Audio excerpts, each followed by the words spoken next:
Hola, ¿qué tal? Bienvenidos. Soy Alejandro y en esta ocasión vamos a hablar sobre el concepto de alineación y fijación de una pieza. Este concepto o estos conceptos son muy importantes cuando estamos hablando del diseño de la manufactura de un producto, pero también tienen un gran peso en el diseño del producto en sí. Entonces, para empezar y comenzar con esta explicación, me gustaría plantear un ejemplo de algo que seguramente la mayoría de nosotros hemos experimentado. Y vamos a hablar sobre el montaje de una llanta en nuestro coche. ¿Sí?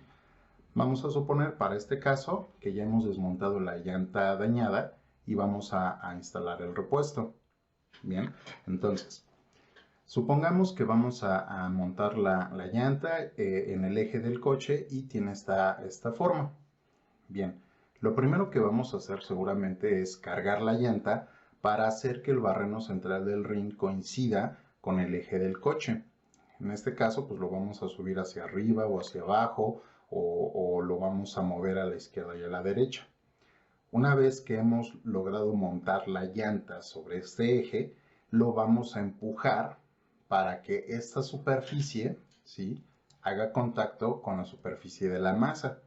Y entonces, seguramente vamos a rotar a la izquierda o a la derecha sobre el eje del coche, ¿sí? Vamos a rotar la llanta para que coincidan los barrenos en donde vamos a colocar los birlos. Entonces vamos a colocar el primer birlo que hayamos hecho coincidir y seguramente vamos a volver a rotar, esta vez con un mucho menor juego. ¿Para qué? Para lograr la coincidencia de un segundo tornillo. Una vez que hemos colocado este segundo tornillo, lo más seguro es que ya el resto de los barrenos han coincidido y podemos terminar de montarlos. Seguramente les vamos a dar un apriete ligero, vamos a bajar el coche y les vamos a dar el apriete final.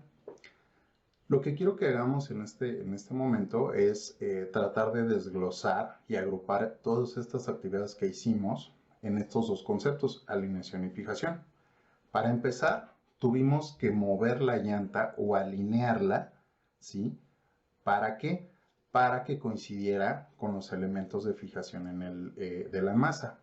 A esto le llamamos alineación o montaje. Y una vez que logramos esa coincidencia, por ejemplo, de los barrenos, empezamos a meter los tornillos, los empezamos a apretar, es decir, los fijamos o llevamos a cabo el proceso de fijación. Bien, ahora, a partir de esto, nosotros podríamos pensar que en el dibujo de este ensamble de rin y llanta, veríamos algo como esto.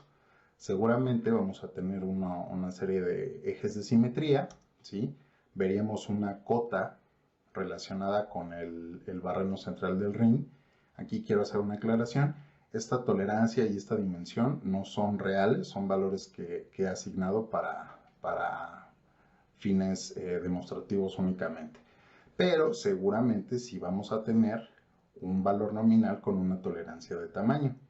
Ahora, por lo que hicimos de tener que alinear inicialmente este barreno central con el eje del coche, lo más probable es que ese eje sea nuestro datum principal o el datum A de la pieza. Pensando que después de que alineamos o montamos la llanta sobre este barreno y empujamos el rin a que toque la masa, pues entonces seguramente esta superficie tendría un control geométrico con respecto a este datum A que generamos, pero este se convertiría en el datum B de la pieza. ¿De acuerdo? Ahora bien, lo más probable es que veamos que el resto de los barrenos de donde van a ir los birlos o los tornillos, pues estarían acotados, yo me imagino de esta forma, con un valor de referencia para el arreglo, así como una orientación que puedan tener. Y pues todos estos o este arreglo de barrenos pues tendría una tolerancia de tamaño, digo de posición, con respecto a los datums principales de la pieza. Bien, ahora, repito, estas tolerancias no son reales, yo las he asignado. Sin embargo, a partir del concepto de alineación y fijación, es muy probable que veamos esto en el dibujo de este ensamble. Entonces, esta es una manera en cómo el concepto de alineación y fijación nos ayudan o nos pueden servir de referencia para definir las tolerancias o requerimientos técnicos que debe de tener nuestro producto. Vamos a ver un ejemplo un poquito más a detalle. Imaginemos que queremos montar esta salpicadera en el vehículo y lo más seguro es que nos van a pedir ciertos requerimientos. Por ejemplo, que esta salpicadera conserve cierta holgura y cierto enrase con respecto a la puerta delantera y además que este canto guarde cierta posición en Y y en Z porque va a ser una referencia para el montaje y alineación de la tapa delantera. Entonces, para esto vamos a hacer este análisis. Para empezar, recuerden siempre tener bien claro cuál es el sistema de coordenadas sobre el cual vamos a trabajar. En este caso lo hemos definido de esta manera. X es el eje longitudinal del coche con dirección positiva hacia atrás. El eje vertical sería el eje Z y en este caso el eje Y sería un eje perpendicular a nuestra pantalla con dirección positiva, digamos, hacia adentro de la pantalla. Bien, ahora, lo que vamos a hacer es tratar de relacionar estos requerimientos que tenemos con elementos dentro de la pieza. Por ejemplo, para esta posición vamos a suponer que deberemos de trabajar con esta referencia, con esta arista, mientras que para la holgura y el enrase vamos a trabajar con esta arista en la salpicadera. Bien, vamos a empezar con este requerimiento. Y para esto vamos a hacer un corte muy esquemático, en donde vamos a ver lo siguiente. Vamos a tener la puerta y vamos a tener a la salpicadera. Nosotros podríamos definir o tratar de colocar un bloque, ¿sí? Como este, que tenga esta geometría. Ahora, este bloque lo que va a hacer es descansar sobre el eje Y, por la forma en cómo está nuestro corte, ¿sí? Y vamos a descansar este bloque sobre la puerta, llevándolo o haciendo un contacto sobre esta cara y luego haciendo un tope contra esta arista. Con este bloque posicionado de esta forma sobre la puerta, vamos a hacer algo similar ahora con la salpicadera. La salpicadera la vamos a descansar sobre esta geometría del bloque y la vamos a llevar a tope también en esta arista.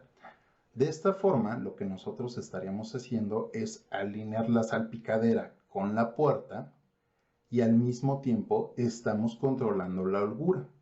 ¿Sí? ¿Por qué? Porque tenemos estos topes físicos. De esta manera, nosotros lo que estamos haciendo es controlar el enrase y controlar la holgura, que son los requerimientos que tenemos. Ahora bien, nosotros podríamos replicar esta geometría en la parte de arriba y en la parte de abajo de toda la zona a controlar. Y entonces, ¿sí? Pues nuestro concepto de alineación e incluso las referencias para nuestro dispositivo se podrían ver de esta manera. Ahora, ¿qué más podemos sacar de aquí? Nosotros ya dijimos que vamos a descansar la salpicadera sobre este bloque. Tomando en cuenta que este es nuestro sistema de referencia, lo que estamos diciendo aquí es que vamos a utilizar esta referencia en Y en la salpicadera porque es donde descansa sobre el bloque. Y de manera similar, vamos a decir que esta arista va a ser una referencia en X. Ahora, como tenemos esta configuración para este bloque, pues podríamos decir que vamos a tener esas mismas referencias para cada uno de los arreglos donde tengamos estos bloques. ¿De acuerdo? Ahora, veamos el segundo requerimiento. Vamos a hacer otro corte y nos vamos a encontrar con esta geometría, en donde esta línea azul representa la salpicadera y esta línea gris representa la zona en donde vamos a fijar la salpicadera a la carrocería. De manera similar, vamos a suponer que vamos a colocar un bloque en esta parte y podemos colocar otro bloque a lo mejor en esta zona. De manera similar a como revisamos estas referencias o a cómo las definimos, podríamos decir que este bloque va a controlar la posición en Z de la salpicadera con respecto a la carrocería y esta va a controlar su posición en Y. Con esto, de una u otra forma, podríamos decir que estamos cumpliendo también con este requerimiento de posición. Entonces, nos llevamos estas referencias aquí a nuestro esquema, ¿sí? Colocamos otra en la parte delantera para tratar de controlar todo el contorno y tendríamos esta configuración. Entonces, cada una de estas referencias que estamos generando se van a convertir posteriormente en los asentamientos que la salpicadera puede tener con respecto a un dispositivo, es decir, a un dispositivo de alineación, ¿vale? Ahora, si nosotros hacemos el resumen de estos, vamos a encontrar lo siguiente.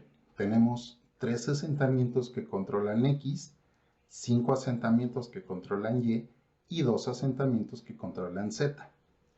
Si recordamos la regla 321, ¿sí?, que define el cómo restringimos una pieza en el espacio en estado rígido, pues aquí podemos ver que estas referencias que hemos definido pues rompen esta regla del 321, ¿vale? Porque esta regla nos exige tener un máximo de 6 referencias para controlar el estado rígido.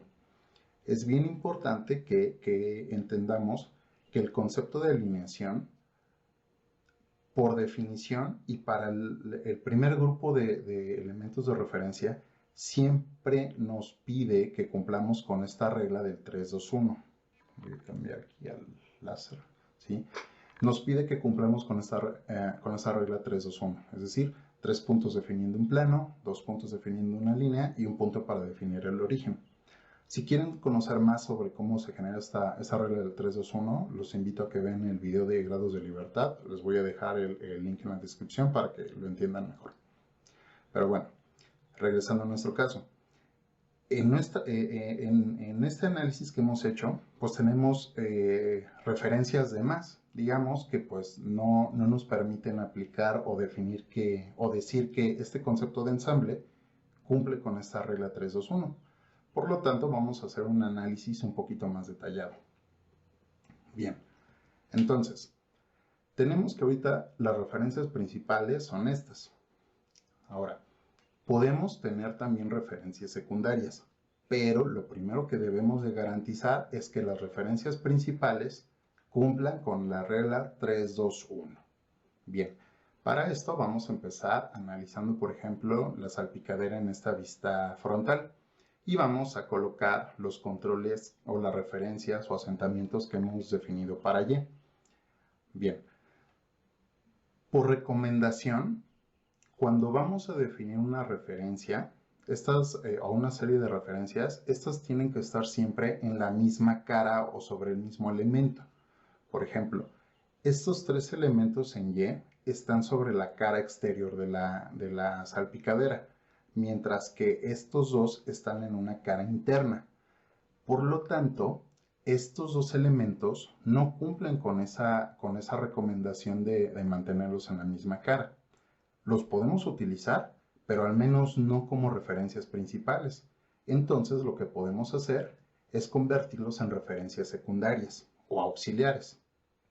Ahora bien, con eso nos vamos a quedar con estas 3 referencias. Estas tampoco las podemos utilizar al 100%. ¿Por qué? Porque recuerden que la regla 321 nos pide definir un plano. Si bien matemáticamente estos 3 puntos pueden generar ese plano va a ser muy pequeño. Y entonces lo que va a estar ocasionando es que la pieza básicamente rote sobre casi una línea. Por lo tanto, no podemos usar esos 3 elementos como referencia principal. ¿Qué es lo que sí podemos hacer? Es tal vez de en medio, definirlo como un elemento auxiliar y colocar, por ejemplo, una tercera referencia en esta zona, de manera que estaríamos formando un plano que cubre la mayor parte de la geometría y es dimensionalmente mucho más estable. De esta forma, por ejemplo, nos quedaríamos con 3 referencias principales, sería 1, 2 y 3 referencias secundarias, que sería 1, 2 y 3. Con esta condición, nosotros ya cumplimos con la regla 3, 2, 1 y estaremos manteniendo estas referencias secundarias. Ahora bien, tenemos que definir cuál va a ser la siguiente dirección a controlar, si va a ser Z o si va a ser X. Aquí podríamos pensar que tal vez nos conviene controlar X porque pues ya tenemos tres controles. Sin embargo, algo que otro tip que les puedo dar es que cuando estamos en esta situación en donde tenemos más de dos controles para definir el resto de las direcciones, podemos asomarnos o revisar qué es lo que nos dice la matriz de inercia de la pieza. En este video no vamos a explicar a detalle qué es el momento de inercia, eso lo vamos a hacer en un video posterior, pero por el momento quiero que se queden con el siguiente concepto. El momento de inercia nos indica la tendencia natural de giro que puede tener una pieza en el espacio, y esto viene siempre de su geometría, así como de sus propiedades físicas como masa, densidad, etc. Ahora, el tip que quiero compartir con ustedes es el siguiente. A partir de esta matriz de rigidez, nosotros nos vamos a fijar en la diagonal principal. La diagonal principal sería, por ejemplo, o estaría compuesta por este valor del medio y este valor final. En el caso de la matriz de inercia, esta diagonal nos indica el momento de inercia en X, el momento de inercia en Y y el momento de inercia en Z. Y estos momentos están relacionados con el área expuesta de la pieza con respecto al eje perpendicular de la misma. Por ejemplo, en este caso, el momento de inercia en Y correspondería o nos da una referencia para saber la relación que guarda el área expuesta de la salpicadera con respecto al eje Y que quedamos que es perpendicular a la pantalla. De tal manera que podemos ver que este momento de inercia en Y es el mayor de entre los momentos de inercia en X y Z. Siempre la mejor manera de definir estas secuencias o estas referencias es tomando en cuenta estos valores. De tal forma que aquí, por ejemplo, en este caso, ya definimos como referencia principal el eje Y, que coincide justamente con el momento de inercia que es el mayor. La siguiente dirección a restringir, en este caso sería la dirección Z. ¿Por qué? Porque el área expuesta, ¿sí?, perpendicular a Z, pues sería esta. Entonces, en este caso, como la siguiente dirección a restringir sería Z, si nos damos cuenta ya tenemos estos dos controles, este y este. Entonces, con esta condición, el tercer elemento a restringir o la tercera dirección sería el eje X. De esta manera, pues ya nos quedamos con los dos controles en Z que tenemos y solamente tendremos que analizar cuál de estos tres controles en X dejamos como referencia principal y cuáles dejamos como secundarios. Otro tip que les puedo dar en esta parte es lo siguiente. Lo mejor es tener una distribución uniforme de estas referencias principales a lo largo de la pieza. Entonces, por ejemplo, aquí siguiendo esta regla, pues lo que más nos conviene es dejar este punto, ¿sí?, o esta referencia en X como la principal. ¿Por qué? Porque pues justamente está al centro de este elemento. De esa manera, estos dos controles en X quedarían como referencias secundarias y este quedaría como la referencia principal en X. De tal forma que nos quedaríamos con un arreglo de este tipo. 3 puntos para controlar Y, 2 puntos para controlar Z y 1 punto para controlar X. De esta forma estamos respetando la regla 3-2-1, que va a ser la base para la definición de nuestro concepto de alineación, y estaríamos ocupando estas referencias secundarias que nos van a ayudar a mantener o a cumplir los requerimientos de posición y de holgura y enrace que nos han solicitado. Ahora, Con esto hemos definido un primer bosquejo de concepto de alineación. Ahora pensemos en la fijación.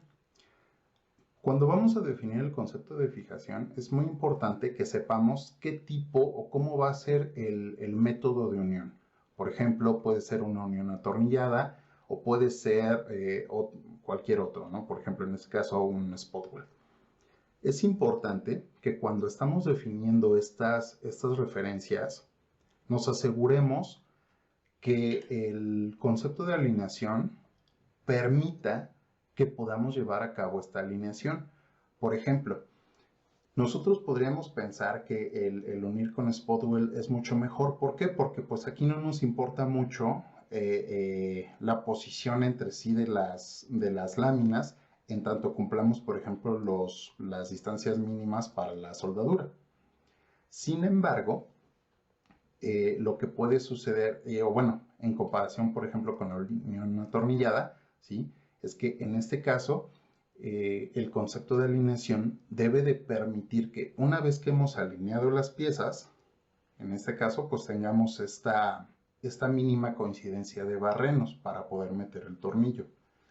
Bajo ese criterio, tal vez nos convendría trabajar más con un tipo de fijación por puntos de soldadura.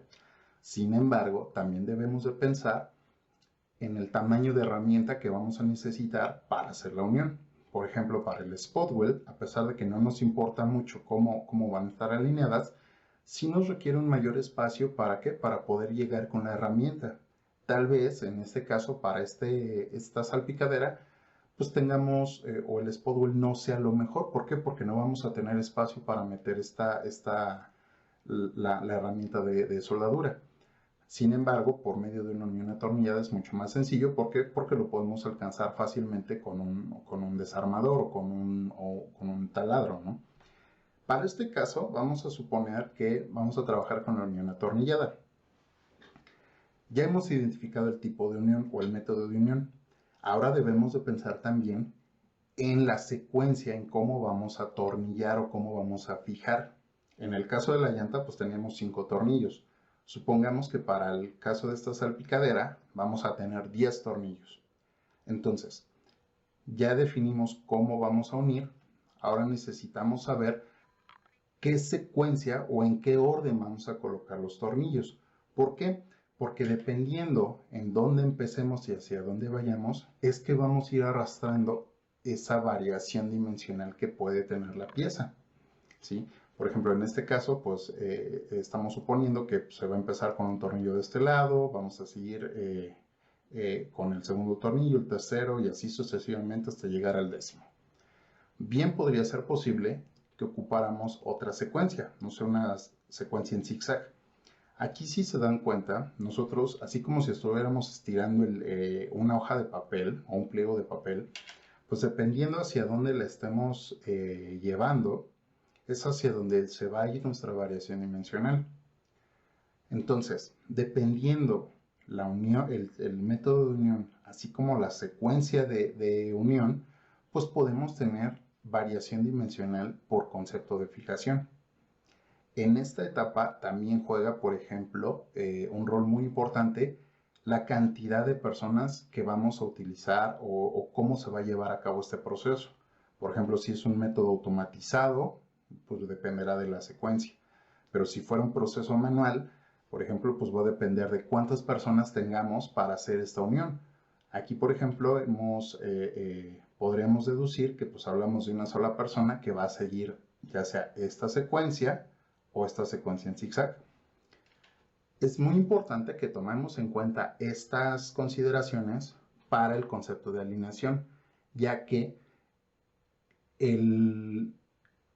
la presencia de la variación dimensional por fijación va a depender, número uno, de qué tan eficiente es el concepto de alineación. Si el concepto de alineación es robusto, entonces podríamos descartar esta variación por fijación, ¿sí? Pero podría ser posible que por cómo estamos uniendo tengamos ciertos desplazamientos en la pieza que no están siendo sujetos por la alineación que hemos pensado. Supongamos para este caso que vamos a tener una unión atornillada, vamos a montar con esta secuencia en S y solo tenemos a una persona. Por lo tanto, es muy probable que tengamos aquí un desplazamiento, porque recuerden que estas referencias o estos asentamientos en la realidad pues son eso, justamente asentamientos, y para mantener su posición vamos a usar tal vez una serie de clamps o una serie de mordazas ligeras que van a tratar de mantener la posición de la pieza en ese punto. Entonces, si ocupamos esta secuencia, pudiera ser posible que aquí tengamos un desplazamiento. Entonces, aquí lo que podemos hacer es cambiar el asentamiento que teníamos acá, colocarlo acá y tal vez colocar un asentamiento nuevo en esta zona. ¿Sí? Obviamente esto es una representación demostrativa, pero todos estos análisis los debemos de realizar o ponernos o trabajar de la mano con las personas encargadas de la manufactura y el ensamble para que nos den todas estas recomendaciones. Ahora bien, ya hemos definido estas referencias. Es muy importante, y como les decía anteriormente, estas referencias son asentamientos. Estos asentamientos, tarde o temprano, se van a convertir, por ejemplo, en nuestros RPS o datums, dependiendo del estándar con el que estemos trabajando. De manera tal que, por ejemplo, estas referencias en Y se van a convertir, por ejemplo, en nuestros RPS en Y, ¿sí? Nuestras referencias o RPS en Z y nuestros RPS en X. Y el resto de los controles auxiliares van a ser nuestros RPS secundarios. Una vez que nosotros hemos definido estos RPS, entonces ya tenemos la información que necesitamos para hacer el tolerado del resto de la pieza, ¿sí? En este caso, el diseñador o el constructor de la pieza, pues ya puede identificar en los elementos que no van a ser RPS, por ejemplo, dónde asignar tolerancias de tamaño, tolerancias de posición, de perfil o de contorno. Y esta información también es muy útil para los colegas de manufactura porque ya saben ahora cuáles van a ser las áreas en donde deben de poner particular atención durante el proceso de manufactura. ¿Vale?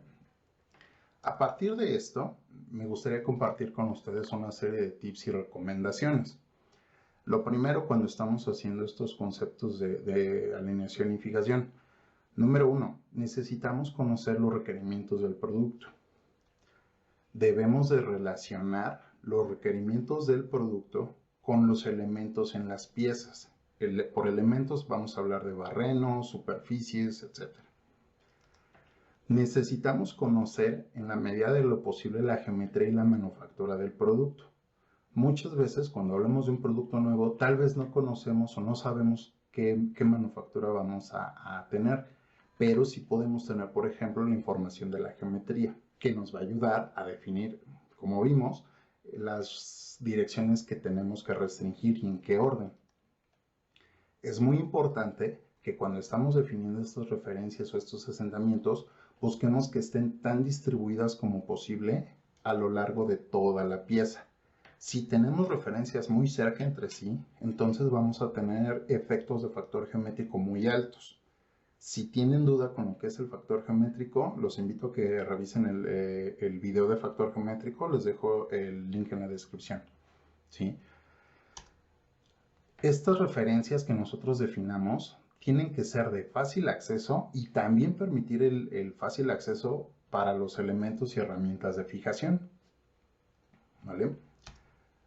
Es necesario que conozcamos el estándar de diseño de manufactura que vamos a utilizar.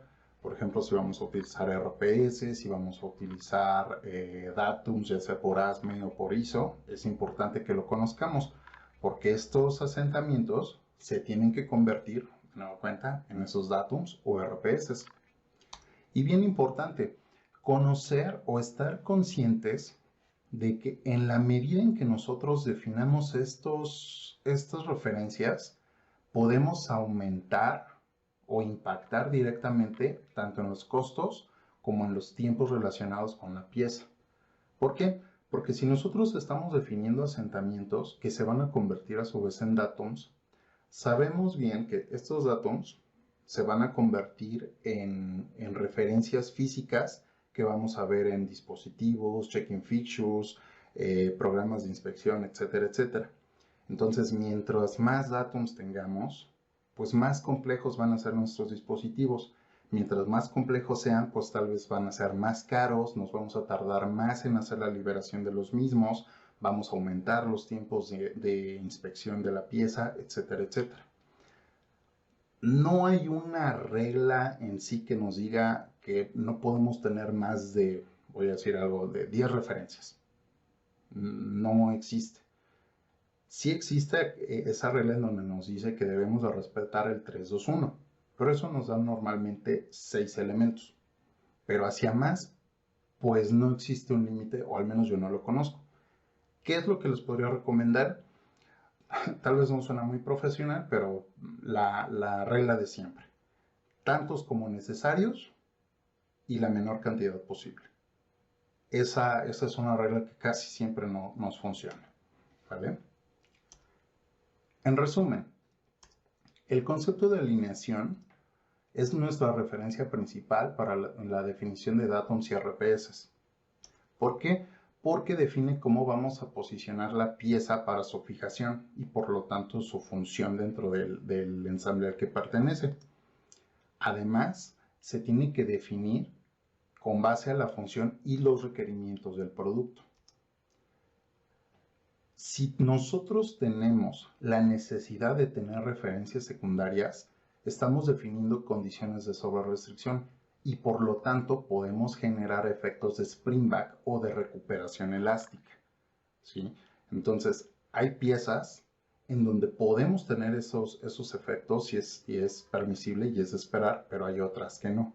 Por lo tanto, debemos de poner mucha atención en cómo y dónde definimos estas referencias para no tener efectos indeseados de recuperación elástica. Esto nos ayuda mucho al dimensionado de detalle del producto. Les platicaba, el concepto de fijación, por ejemplo, depende al 100% del concepto de alineación. Un concepto de alineación robusto, ¿sí?, permite que la fijación no genere springback o variación dimensional, o que si se genera sea de baja magnitud. Y es por eso que nos ayuda a hacer el dimensionado de detalle. ¿Por qué? Porque a partir de eso nos va a ayudar a definir nominales de barrenos, por ejemplo, en caso de que necesitemos coincidencia entre varios pares de barrenos para meter tornillos, etcétera, etcétera, etcétera. Y además nos va a ayudar a definir la forma en cómo se distribuye la variación dimensional del producto.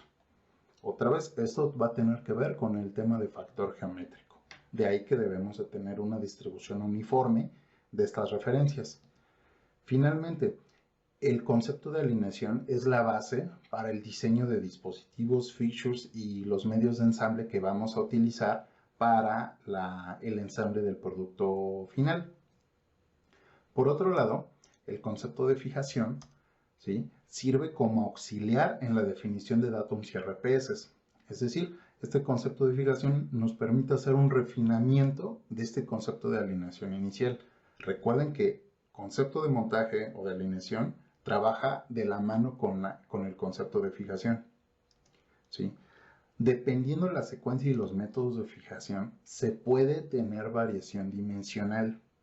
Entonces, es muy importante que conozcamos bien a detalle estos factores para determinar si vamos a tener una dependencia directa, ya sea de la geometría o del concepto de montaje, justamente para no crear estas deformaciones o efectos de springback relacionados con las secuencias de fijación. Bien, con esto estaríamos terminando este video. Como siempre, espero que les haya sido de utilidad, y si fue así, pues les pido le den like, lo compartan con quien consideran les pueda ser de ayuda, y de nuevo cuenta, los invitamos a que nos escriban, nos dejen sus comentarios, nos contacten en nuestras redes sociales o nos escriban en la caja de comentarios. Pues bueno, esto es todo de mi parte. De nueva cuenta les agradezco mucho y les deseo un excelente día. Hasta pronto.